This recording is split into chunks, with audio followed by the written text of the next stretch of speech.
The morning sun spilled across the marble floors of the Anderson estate, bathing everything in golden light, except the kitchen, where Tyler Mason Mays stood barefoot, shirtless, and humming softly as he dried dishes. He'd already reorganized the fridge and fixed the leaky faucet under the sink. Small tasks he took on to blend in. To the Andersons, he was still the help, the man who dated Luna but mopped their floors.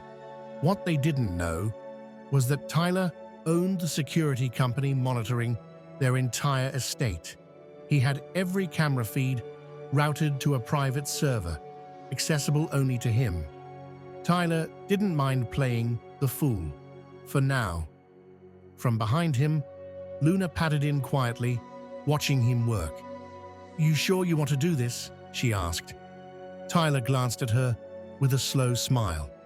"This is what makes it fun."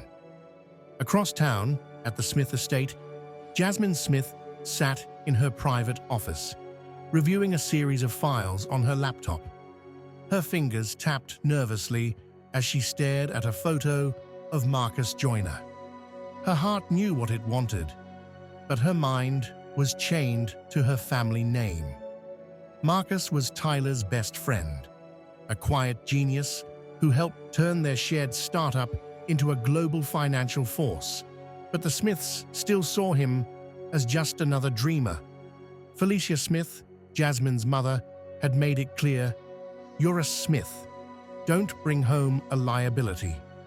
Jasmine sighed and whispered, "Too late." Meanwhile, at Golden Valley High School, the heat between the teens from the three powerhouse families was intensifying. In the courtyard, Dylan Anderson squared off with Jalen Miller during lunch. Their younger siblings circled like buzzards, hungry for chaos. "Stay in your lane, Miller," Dylan barked. "I don't take orders from rich boys with daddy issues," Jalen snapped back. Aaliyah Anderson rolled her eyes nearby. "Y'all act like you're in a movie." They were, and none of them knew it yet.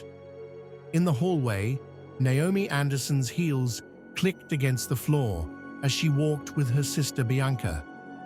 But her stride faltered when Anthony Miller appeared at his locker. He didn't look at her. She did. Bianca noticed and narrowed her eyes. "You good?" she asked. Naomi nodded, her voice stiff. Of course. But she wasn't. The feelings she held for Anthony were getting harder to ignore and more dangerous to keep. That night, back at the Anderson home, Blanca Anderson reviewed a thick folder of legal contracts. Her jaw tightened as she flipped through a report showing the Smiths trying to purchase property the Andersons had been eyeing for months.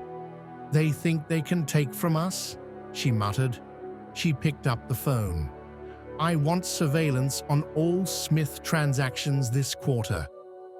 In the servants' quarters, Sasha folded towels while replaying a phone conversation in her mind. Vanessa Anderson had called her, and that could only mean one thing: secrets. Later that night, Vanessa arrived at Sasha's quiet apartment. No driver, no noise.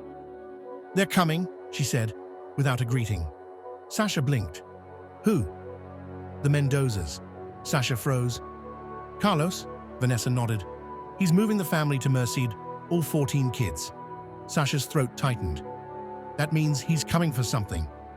Vanessa sat down, eyes dark. "We can't tell anyone. Not the Smiths, not the Millers, not even Ben. If they find out..."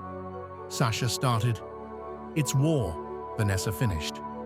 Meanwhile, in his private guest room, Tyler watched camera footage of the Anderson estate on his phone. Stan Anderson had been making side calls to city officials about permits and contracts, shady deals the Andersons wouldn't want public. Tyler smirked. "Gotcha."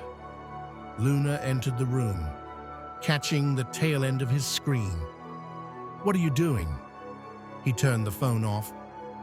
"Just making sure your family stays safe." "You're planning something, aren't you?" she asked quietly. He walked toward her, kissed her on the forehead. "Only what's necessary." At the Smith home, Jasmine stared at a confidential folder. It contained proof that the Andersons had manipulated city zoning laws to edge out a smaller black-owned business, a family friend. Her fingers hovered over her phone. She wanted to tell Marcus. She wanted to burn the Andersons. But she couldn't risk revealing her hand just yet. Back at the Miller estate, Anthony sat outside on the patio, nursing a drink while looking at an old photo of Naomi from high school.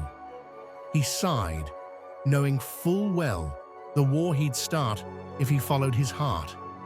Inside, his twin brothers Amari and Aiden debated investments in the family portfolio. "We go solar now, or we get left behind," Amari said. Aiden shook his head. "We're not here to save the planet. We're here to own it."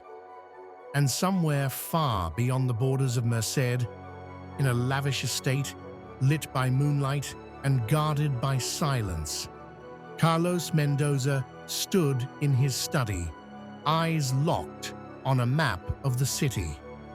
He traced a circle around a particular property with a red marker. Then he smiled,